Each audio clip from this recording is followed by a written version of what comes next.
Happy new year. அவன் already வந்து actor தான்.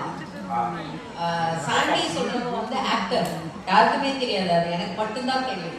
ஏன்னா அவன் நல்ல டான்ஸ் பண்ணும் போதே அந்த டான்ஸ் வந்து 80% 50% தான், அந்த 50% எக்ஸ்பிரஷன்ஸ் தான் ஜாஸ்தி இருக்கும். எவ்வளோ ஸ்டேஜ் ப்ரோக்ராம் பண்ணா கூட யாரும் ஆர்டிஸ்ட் கூட அந்த பையனை பாருங்க சொல்லுவாங்க, அந்த நல்லா கிடைக்கும். அண்ட் ரொம்ப சந்தோஷமா இருக்கு.